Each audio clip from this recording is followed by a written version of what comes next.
Hi everyone! Today we're gonna finally complete our first project and put together all the models that we built so far, that is to say, the Lost Pyramid, the Sunken Temple, the Spider Shrine and of course the Black Pearl.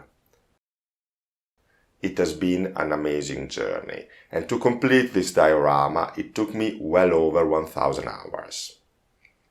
I decided to set the diorama in an underground cave, so the first issue I had to think about was of course the scale. The cave I had in mind was something big, something just like this.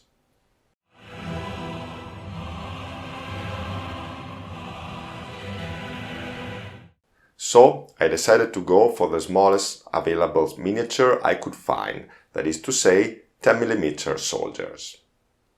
The base of the diorama is 90 × 75 centimeters, which means that in real life the cave would be around 160 × 130 meters. The Black Pearl would be 50 meters, and the rest of course is in scale with that. As usual, I started the project by designing a 3D model of the diorama with Blender, and after several changes I moved to constructions. But now, enough talking and let's start!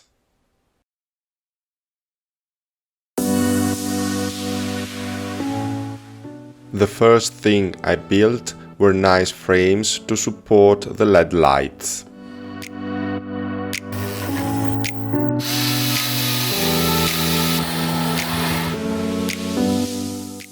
I then mounted the frames on rails to move them back and forth.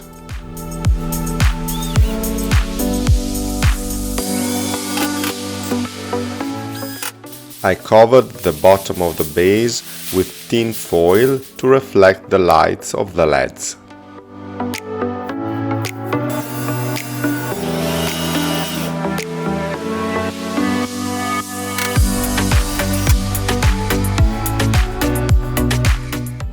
Great, the frame moves smoothly.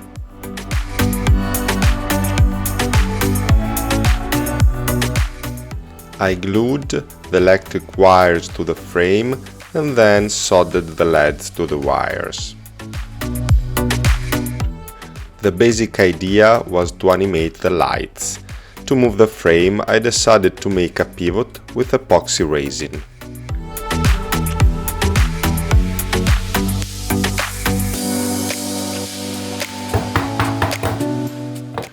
I drilled the hole around which the pivot would rotate, slightly decentralized.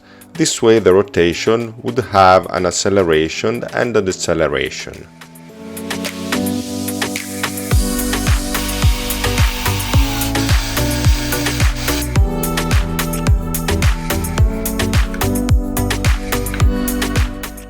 To rotate the pivot, I used the motor of an old copying machine.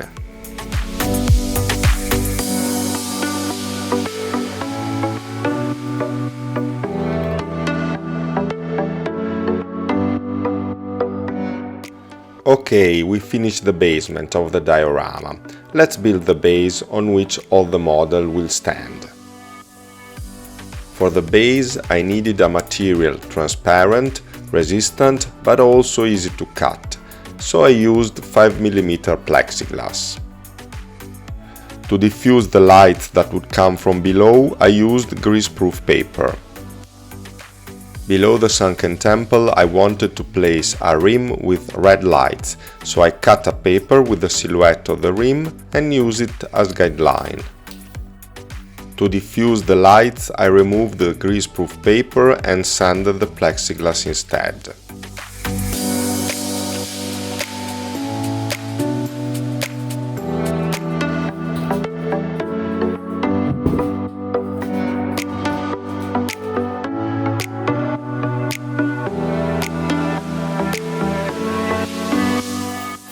I drew the silhouettes of the models on a 1 cm polystyrene sheet and then cut them off. Any respectable cave needs stalactites and stalagmites, so I had to make them. Lots of them. Polystyrene is hydrophobic, so very hard to paint with acrylic colors. So to create a paintable surface also similar to stone, I came up with two alternative solutions. Using vinylic glue and sand provides better results, but it is way more time consuming.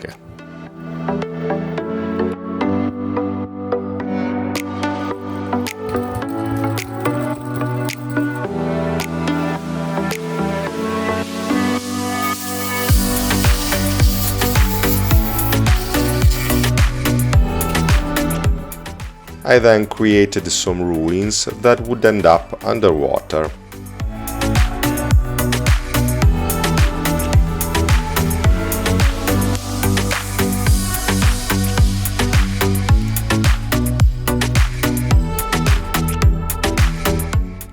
I painted with glue the areas I wanted to cover with sand and then cut the base into pieces in order to create the cracks that would allow the light from below filter up.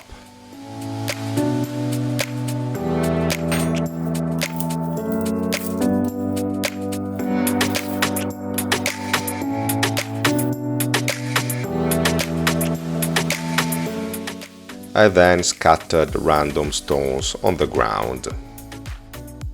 Then sprinkled a mixture of two different green powders almost everywhere to simulate seaweed. Finally, to make the corals, I tinted stabilized lichens with different colors.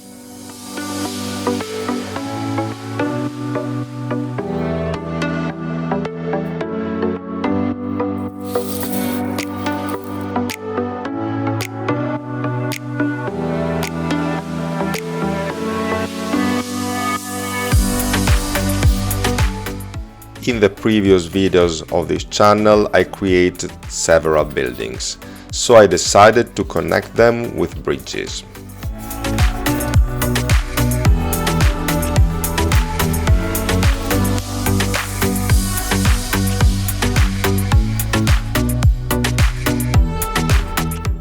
For the bricks I used tiny bricks, and for the mortar, well, real mortar.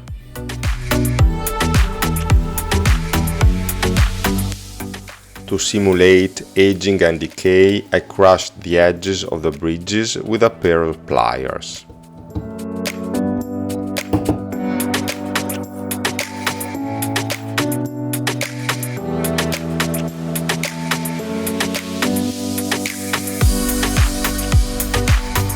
I decided to increase the amount of vegetation on all the previously created models.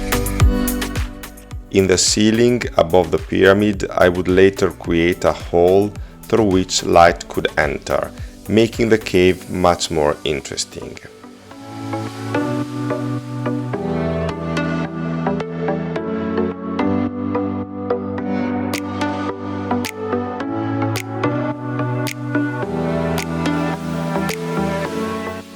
Aside from upgrading previously created models, I also built new ones, such as the stairs that would allow people go from the Sunken temple to the Spider Shrine.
to hold the ceiling I needed at least 2 footholds, so I created a new column.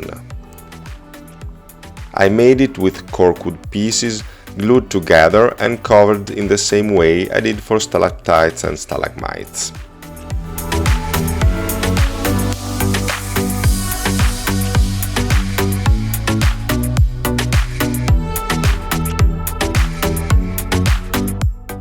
In the second column, I created entrances and scaffoldings.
I finally joined the second column with the Lost Pyramid using Indiana Jones style rope bridges.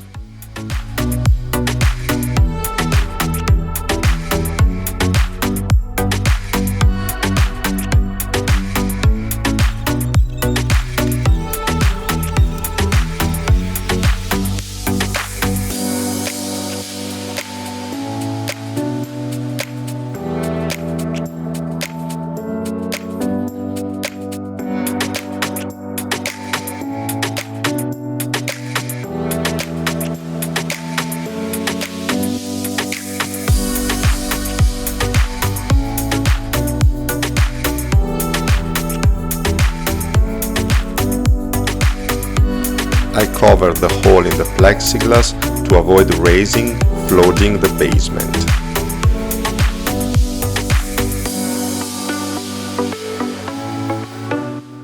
To make the webs, I used hot glue.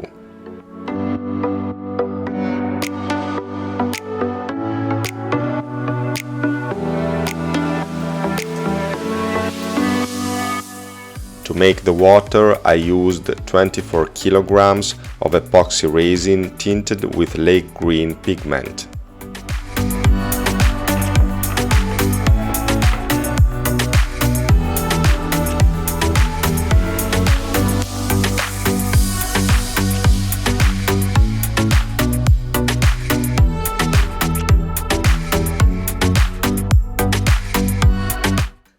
Let's face it, in the past I did some crazy things.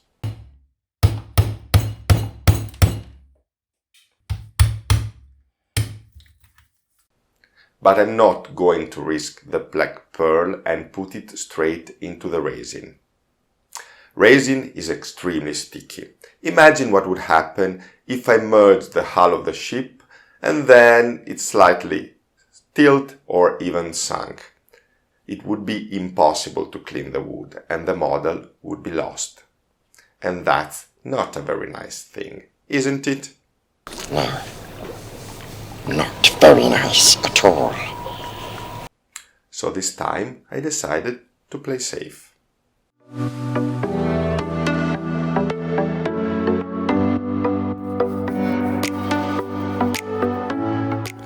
Epoxy resin is very hard and carving the hull of the pearl would be extremely difficult. So when the hull of the black pearl was completed, I decided to make a copy using wax.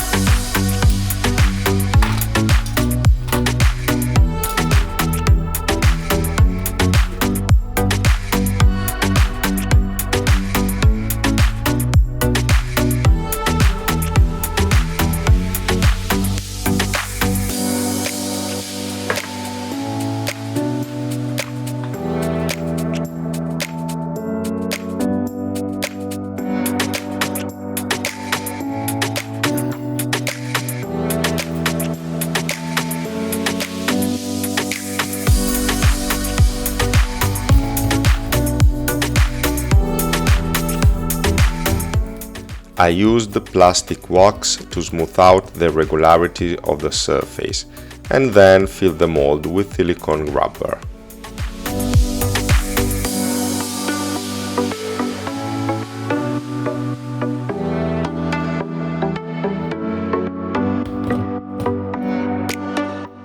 I finally positioned the copy of the ship's hull into the resin. I had to place the anchor of the ship when the resin was still liquid. Once hardened, I couldn't do it anymore. To make the ripples in the water, I used a transparent paste.